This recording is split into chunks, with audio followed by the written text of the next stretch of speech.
It's 6 a.m. on a cold January morning in 1962. Detroit is wrapped in frost, the streets empty except for the occasional car crunching over ice. Inside a modest brick house, Robert Ettinger sits alone at his kitchen table, a single lamp casting a pool of warm light across scattered papers and notebooks. He's hunched forward, eyes bloodshot, pencil in hand, as if the very act of writing could wrest time itself from its inexorable march. Around him, sketches of mechanical devices, formulas, and cryptic notes form a chaotic constellation of ideas, but in the center of it all is one obsession: how to outwit death. By 9 a.m., the house begins to stir. Breakfast smells waft from the stove. Children's laughter echoes faintly from the living room, and his wife passes by, glancing at the papers strewn across the table. "Still at it?" she asks, half amused, half worried.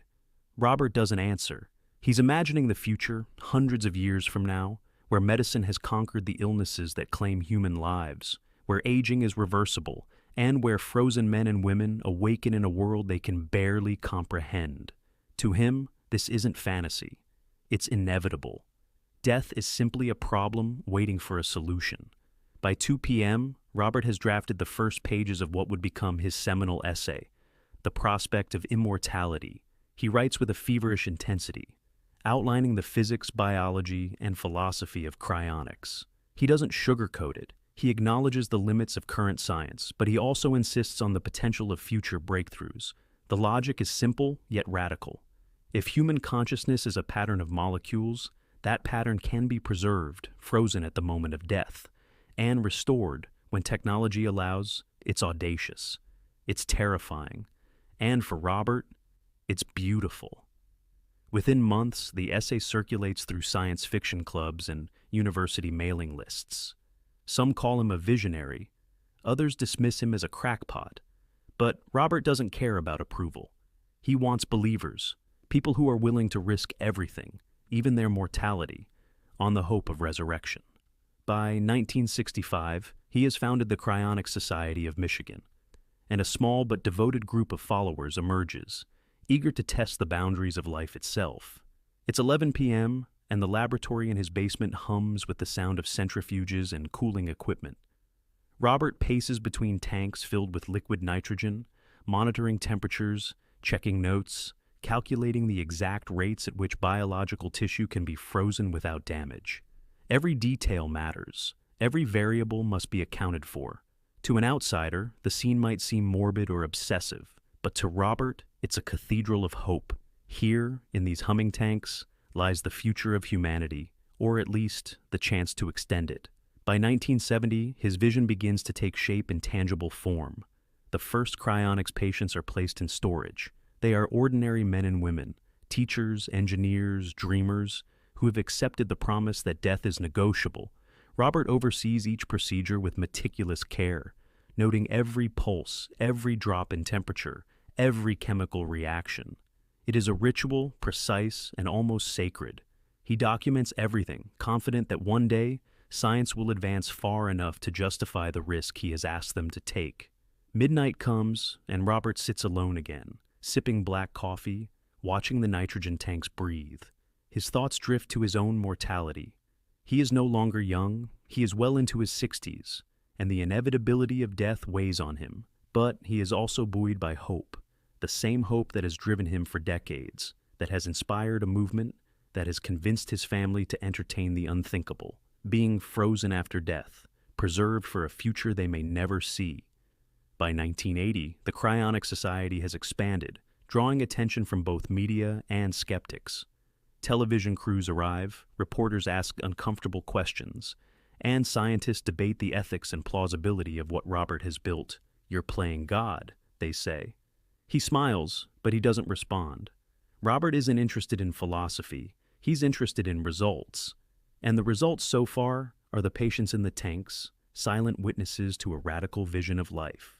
It's 4 a.m. and the house is dark. The only sound is the hum of refrigeration and the soft turning of pages in Robert's notebooks. He reflects on his life, the choices he has made, the risks he has embraced.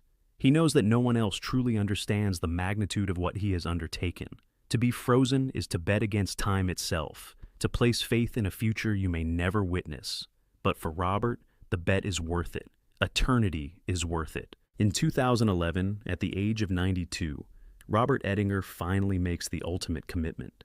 His life's work, decades in the making, culminates in his own cryonic preservation. Arrangements are made, and his body is placed in a specialized container designed to maintain precise temperatures indefinitely. His family, inspired or perhaps compelled by loyalty, follow suit. Friends and skeptics alike watch, some in awe, some in disbelief, as a man who dedicated his entire life to escaping death takes the final step into the unknown. The story doesn't end there. While no human has yet been revived from cryonics, Robert's work has left an indelible mark. His ideas ripple through laboratories, conferences, and forums. Engineers, biologists, and futurists continue to explore the boundaries he defined. His vision, though frozen, moves through time, influencing generations who dare to dream that death is not final. It's 10 p.m. on a quiet night, and the camera pans across the silent tanks, the empty laboratory, the hum of machinery still steady. Robert's life flashes in fragments: the boy who devoured science fiction novels, the man who calculated the freezing rates of human tissue, the pioneer who challenged the very finality of mortality. Each moment builds toward the same truth, that human curiosity, obsession, and hope can push the boundaries of what is possible. And perhaps, somewhere in the distant future, science will catch up. Perhaps the man who froze himself to escape death will awaken, stepping into a world that is both familiar and utterly foreign. But even if that day never comes, Robert Ettinger has already achieved something remarkable. He has created a movement, a vision, a testament to the audacity of the human spirit. He has frozen more than his body. He has frozen hope itself, a spark that refuses to die. By 2 a.m., the house is empty, the streets silent, and the tank's hum on Robert Ettinger's story is both cautionary and exhilarating, a narrative that asks questions without answering them, that stretches imagination to its limits, and that lingers in the mind long after the credits roll. From his first scribbled notes in Detroit to the silent, nitrogen-cooled chambers where he now rests, he embodies the ultimate gamble: life against death, hope against finality. And in the end, whether frozen forever or awakened someday, Robert Ettinger reminds us that to dream beyond our natural limits is the most human act of all.